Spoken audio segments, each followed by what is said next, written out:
السلام عليكم، ازيكم حبايبي؟ عاملين ايه؟ يا رب تكونوا بخير. النهارده فيديو جديد وكل حاجه حوالين مننا جديده. النهارده حبيت اعمل لكم فيديو كده يكون مختلف عن الفيديوهات بتاعتنا. وطبعا هنعمل الاكل على البابور بتاعنا، واخدنا بقى الحاجات بتاعتنا دي وطلعنا على السطح بقى وقلنا نعمل الاكل ايه في الشمس فوق. النهارده بقى هعمل لكم هنعمل مع بعض حمام محشي يا جماعه. طبعا كل الناس عارفه بتعمل الحمام المحشي ازاي، ولكن انا حبيت ان انا اعمله معاكم واصور معاكم بكل الحاجات اللي حوالين مننا الجديده دي. وقلنا نرجع للزمان كده حبه شويه كده، ايام جدتنا و... والحاجات الجميله بتاعتنا دي. اول حاجه ان انا حطيت الرز اشوحه، وبعد كده نزلت ببصلايه متقطعه، ونزلت بالكبد والقوانص بتاعه الحمام، وحطيت بقى ملح، وحطيت بشر جوز الطيب، وهحط عود قرفه، وهحط كمان رشه بهارات. دي بهارات السبعه الجاهزه دي اللي بتتباع جاهزه يعني. واحط لهم حبه ميه يستووا كده ايه نص سوا. دلوقتي بقى هبتدي ان انا ايه اعمل كده التتبيله دي.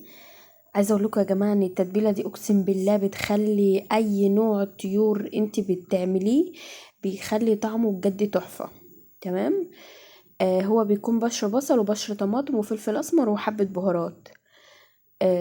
نزلت فلفل كده حامي على الخلطه بتاعتي، وابتدي بقى ان انا احشي في الحمام. طبعا الحمام دوت انا منضفاه ومفرغه الجلد من اللحم، نخليه يعني انه في مكان كده ان انا احط الرز بتاعي.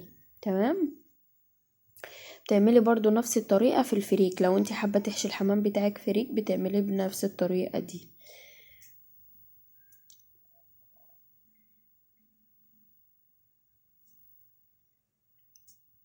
حبيت بقى اغير لكم كده لاني انا واحدة بحب التغيير وما بحبش ان انا استمر في اللي انا فيه، فقلت هغير النهاردة وما استعملناش بقى لا جوانتي ولا الكلام ده. بالعكس انا طلعت كل حاجة قديمة عندي وقلت لازم استعملها علشان الفيديو يرجعنا كده الايام زمان شوية.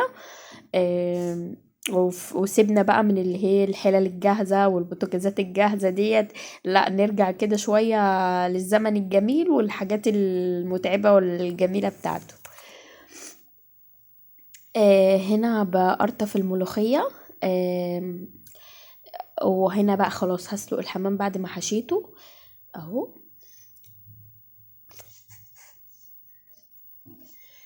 طبعا يا جماعه الخلطه اللي انا عملتها معاكم اللي هو البصل المبشور والطماطم المبشوره مع حبه فلفل اسمر وحبه بهارات وحبه ملح، دعكت بيها الحمام من بره. تمام.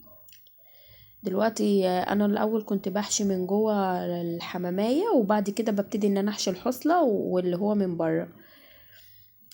دي الحلة اللي احنا هنسلق فيها. انا ما بحطش فيها غير ورق لوري وحبهان وبصلايه متقطعه وطماطميه متقطعه وفلفل اسمر، وبعد كده بنزل بقى بالحمام بتاعي.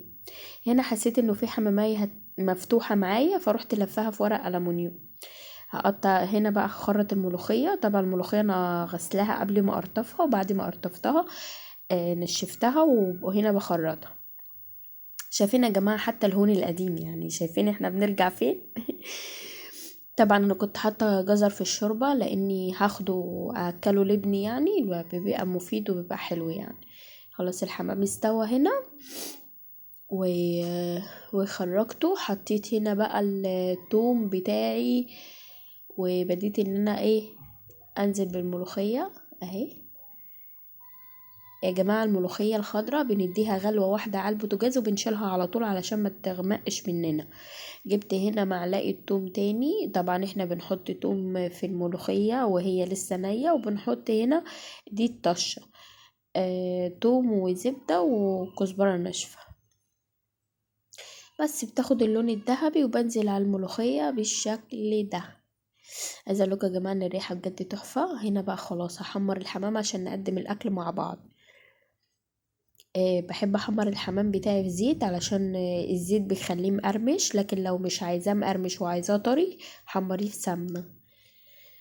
هنا بقى خلاص خلصت كل الاكل، وهنا قدمت الحمام. انا كنت عامله جوزين يا جماعه، ودي الشوربه بتاعتنا والعيش بتاعنا، ودي الملوخيه. انا ما عملتش اكتر من كده. يا رب الفيديو يكون عجبكم، وكل حاجه حوالين مني تكون عجبتكم. انتظروني في فيديو جديد.